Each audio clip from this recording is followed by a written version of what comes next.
Muito bem, vamos dar sequência agora ao Jornal da Manhã, porque os Estados Unidos e a Ucrânia assinaram um acordo que prevê a exploração de minerais ucranianos e também a criação de um fundo de investimento para a recuperação financeira do país europeu. Estamos em contato agora com o professor de Relações Internacionais da ISPM, Gunther Hudzit. Professor, muito obrigado, bom dia pela participação do senhor. Professor, de um jeito ou do outro, o Trump vai conseguindo fazer esse acordo, ele queria muito justamente fazer esse acordo, né? E nós temos agora também toda essa situação que envolve a guerra que não acabou, ele tinha prometido também acabar a guerra rapidamente e nós presenciamos ontem um verdadeiro bombardeio muito forte, novamente da Rússia em direção à Ucrânia. Bom dia ao senhor. Bom dia, Marcelo. Bom dia a todos que nos assistem. Pois é, esse acordo não é assinado essa semana, não é à toa que veio depois daquele encontro, né, dos presidentes Trump e Zelensky ali no Vaticano, nas cerimônias de enterro do Papa Francisco. Naquela reunião, ficou marcado pelaquela imagem, né, dos dois sentados frente a frente. Mas antes disso, teve participar ali desse encontro o presidente Macron da França e o primeiro-ministro Steinmeier, né, do Reino Unido.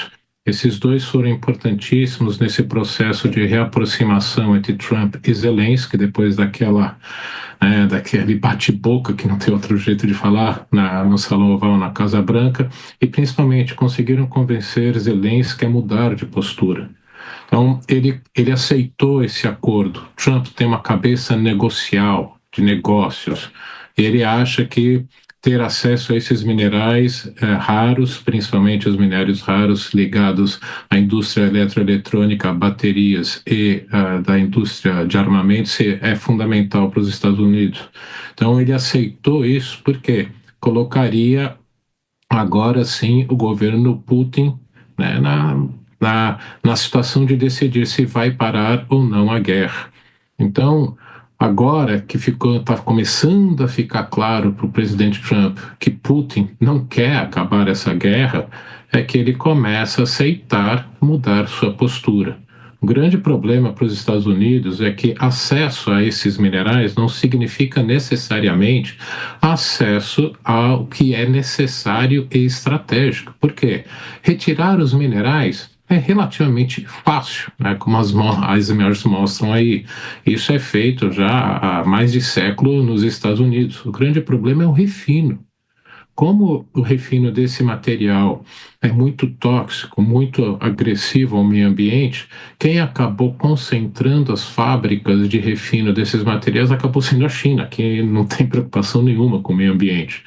Portanto, no fundo, esse acordo não vai beneficiar tão rapidamente os Estados Unidos como muitos pensaram. Professor, mas você acredita, o Zelensky deu algumas entrevistas, declarações, dizendo que esse acordo agora está mais equilibrado. Na prática, os Estados Unidos saíram vencendo aí e conseguiram aquilo que eles queriam ou ficou mesmo mais equilibrado, já que eles vão ajudar na reconstrução aí do país? Bom dia, Patrícia. Ficou mais equilibrado, sim, porque originalmente o que a administração Trump queria é acesso e controle de todas as reservas minerais da Ucrânia, inclusive as já existentes. O que esse acordo foi assinado estabelece que as explorações a partir de agora em diante vão ser controladas pelos Estados Unidos. Não só os minérios, as terras raras, mas como gás e petróleo. Portanto, se o presidente Zelensky tivesse aceitado a primeira versão do acordo, a Ucrânia praticamente perderia todas as receitas advindas da exploração desses recursos. Então, ficou um pouco mais equilibrado.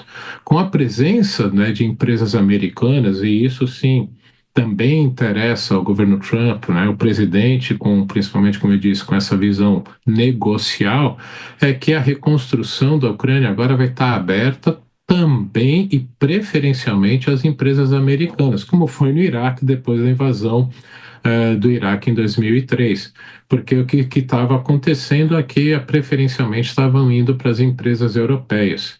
Portanto, sim, um acordo mais equilibrado, mas o Trump também tem algo para mostrar como tendo ganho para os americanos. Gesualdo, seu microfone. O Trump sinaliza numa primeira conversa com Zelensky que exigiria ressarcimento de 600 bilhões de dólares em razão da guerra, e agora ele abre mão desse valor. Não é mais um recuo do Trump? Não parece uma fraqueza de negociação e verdadeiramente uma derrota dele? E além disso, uma segunda pergunta dentro de um viés. Se agora no território ucraniano nós teremos empresas americanas, isso é um bolsão de proteção contra a invasão russa, principalmente nesses territórios?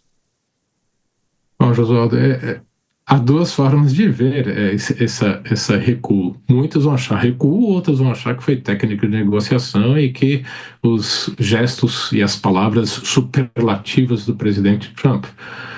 Na verdade, eu vejo uma mistura dos dois.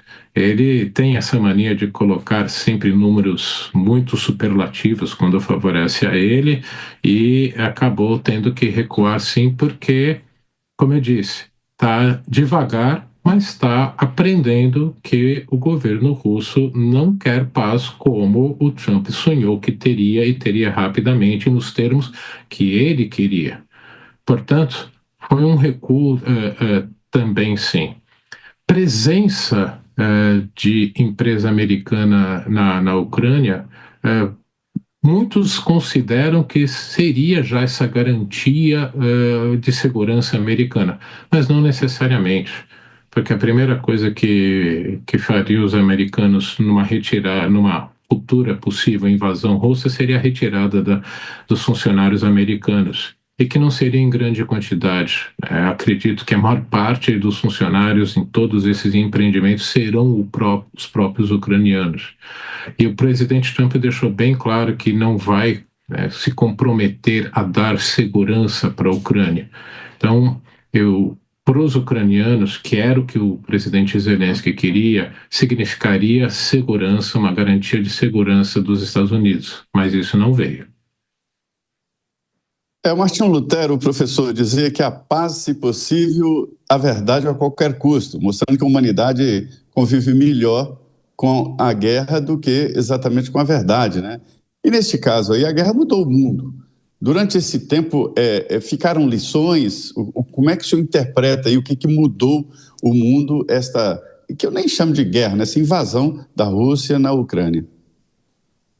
Bom dia, José Maria. Infelizmente, a guerra é uma constante da humanidade. Acho que, como raça, a gente ainda não evoluiu o suficiente para descartar isso. É que nós, essa gerações que vivenciaram pós-Guerra Fria, entre aspas, ficamos mal acostumados. Acreditamos, a grande maioria, pelo menos, acreditou que o mundo teria mudado e que o que interessava era agora a economia e que guerra era uma coisa do passado. E, infelizmente, a realidade veio para mostrar que não é bem assim. Efetivamente, o mundo mudou. Todo aquele mundo que a gente vivenciou pós-Guerra Fria, aquilo é coisa do museu, assim como a Guerra Fria também já é história de museu. Portanto, a possibilidade de países invadirem e anexarem território, que foi o motivo que levou à Segunda Guerra Mundial, isso a gente não pode esquecer, e que na Carta das Nações Unidas isso ficou determinado que não era legítimo.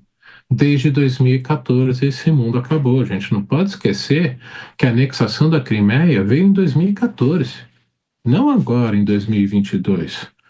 E muitos, de novo, não tinham ainda entendido isso e acreditaram que era um fato isolado.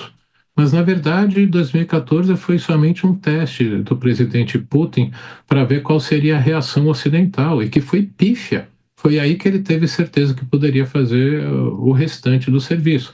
Só não contava que a ajuda americana e britânica fosse tão eficiente para preparar as forças armadas ucranianas. E sim, essa guerra, infelizmente, eu vejo que não deve terminar no máximo um cessar-fogo, como a realidade entre Coreia do Norte e Coreia do Sul, e que essa tensão vai ser permanente na Europa de agora em diante. Agradecemos a participação do professor de Relações Internacionais da ISPM, Gunter Hudzit, conosco aqui na programação da Jovem Pan. Professor, muito obrigado, um ótimo sábado, até a próxima. Eu que agradeço, bom fim de semana a todos. Para o senhor também.